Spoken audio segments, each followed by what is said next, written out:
All right, let's jump right into it. Welcome to The Explainer. Today, we are unpacking a highly detailed and honestly pretty shocking narrative from our source material.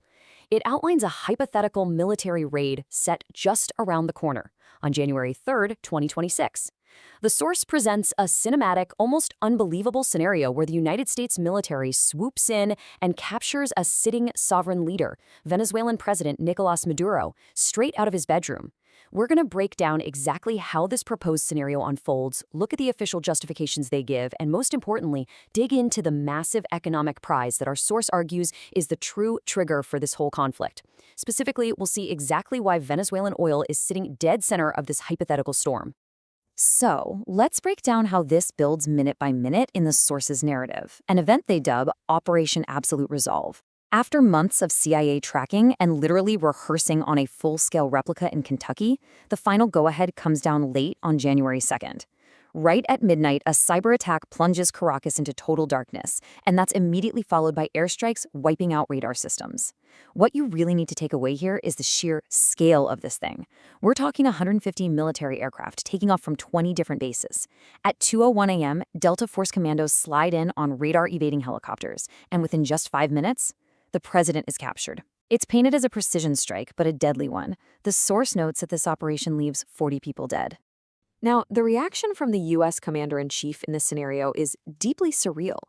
The source highlights a quote from Donald Trump on Fox News describing the live feed of this unprecedented capture as being, quote, just like watching television. It's kind of wild to think about. We have this incredibly complex, deadly military operation happening thousands of miles away, ending with the abduction of a foreign president, and it's being compared to flipping on a late-night TV show. Okay, so you're probably wondering, how on earth does a nation officially justify literally dropping special forces onto a foreign leader's roof? Well, according to the source, the official narrative leans entirely on drug trafficking. President Maduro and his wife were supposedly indicted in the Southern District of New York. The administration points to charges of a narco-terrorism conspiracy, cocaine importation, and weapons violations that go all the way back to 1999. The stated goal here? To restore democracy, protect human rights, and stop the flow of drugs into American communities. But hold on, take a look at the actual data the source provides. There is a glaring disparity. When you compare the annual cocaine exports based on the indictment and international reports, Venezuela is cited for exporting around 200 to 250 metric tons. Now contrast that with Guatemala, which in 2018 alone exported a whopping 1,400 metric tons. Experts actually categorize Venezuela as a minor transit country, definitely not a major producer. So if stopping drug trafficking was the primary military objective, the source poses a very logical question. Why not launch those 150 aircraft into Guatemala instead? And those logical gaps, they only get wider when you look at the supply chains.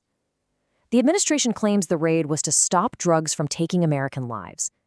But hey, the leading cause of overdose deaths in the US is fentanyl, right? And that originates from chemicals in China and is manufactured in Mexico. Venezuela has zero known role in the fentanyl trade. On top of that, the source points out that the cocaine moving through Venezuela is mostly headed for Europe, not the US. The US-bound stuff largely comes up via the Pacific route from countries like Colombia, Guatemala, and Mexico.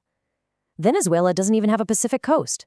So, if the whole drug narrative has this many holes in it, what is actually going on?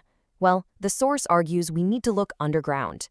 We're pivoting now to the real core of this explainer, exactly why Venezuelan oil triggered this massive conflict. The narrative suggests all this talk of narco-terrorism is basically a smokescreen. They draw direct parallels to the 2003 Iraq War, where weapons of mass destruction were the stated but ultimately baseless cause. The real prize here? It's crude, raw economic power. Just let this number sink in for a second. 303 billion. That represents Venezuela's proven crude oil reserves in barrels. It is literally the highest amount of proven reserves in the entire world, more than Saudi Arabia, more than Iran, even more than the United States. It makes up a staggering 1/5 of the world's total oil reserves. So, when you're looking for a motive for a geopolitical earthquake, 303 billion barrels of oil is a pretty compelling place to start. And here is exactly where the geopolitics get incredibly tense. As it stands, China is scooping up about 68% of Venezuela's oil exports.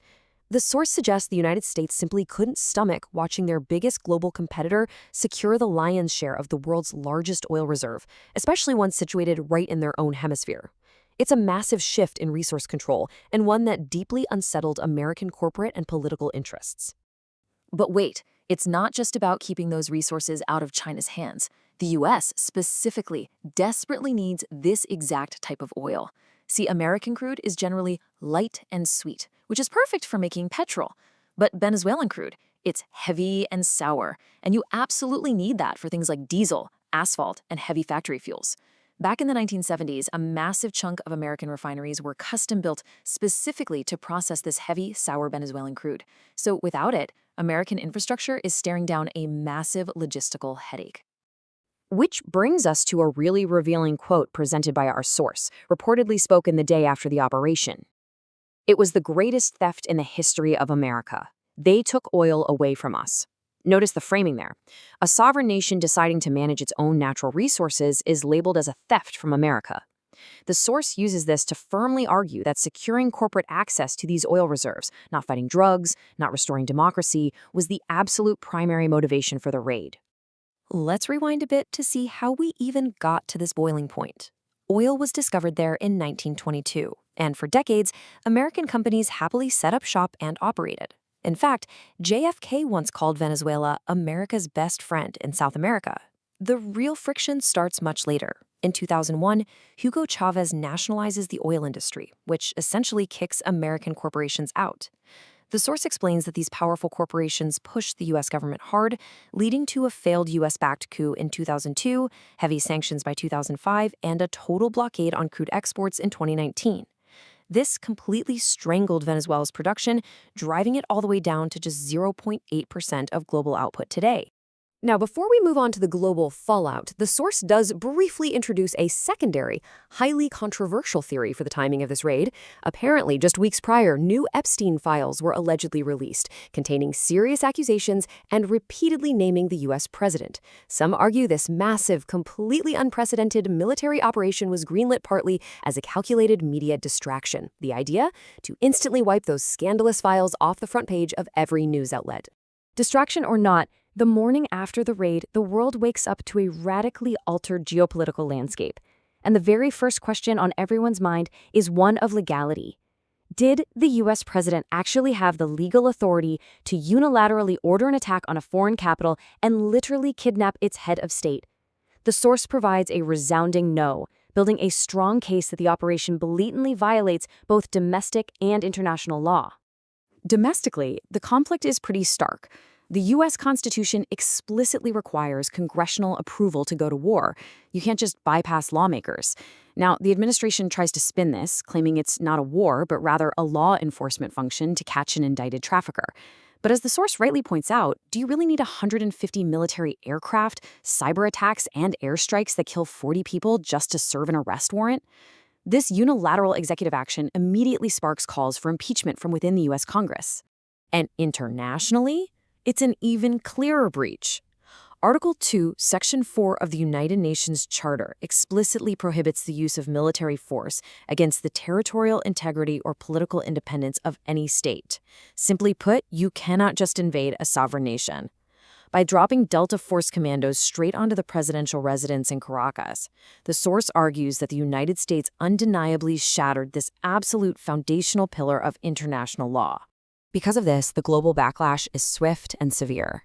The UN Secretary General immediately calls out the charter violation. A massive joint condemnation drops from Brazil, Chile, Colombia, Mexico, and Spain, warning of a deeply dangerous precedent for the rules-based order. Condemnations are rolling in from all over the globe: Norway, China, Russia. The source highlights a specific, pretty profound phrase that starts gaining traction to describe this event: New Age colonialism. The idea of invading a country in the dead of night just to seize its natural resources. Now, you'd probably think such overwhelming global condemnation would force the administration to back down, right? But according to the source's narrative, the exact opposite happens. Emboldened by capturing the president, the administration issues public threats of similar operations against Colombia, Cuba, and Mexico if they don't bow to U.S. demands. They even resurrect talks of taking over Greenland. The raid wasn't just an isolated event. It's painted as the opening move in a massive escalation of global anxiety. So who stops them? What's the actual penalty for violating the UN Charter? Well, the reality of international accountability is pretty grim. Yes, the United Nations Security Council has the power to impose punishing sanctions on a country that violates international law. But there's a huge catch. The United States holds absolute veto power within that very council. They can simply veto any attempt to hold themselves accountable.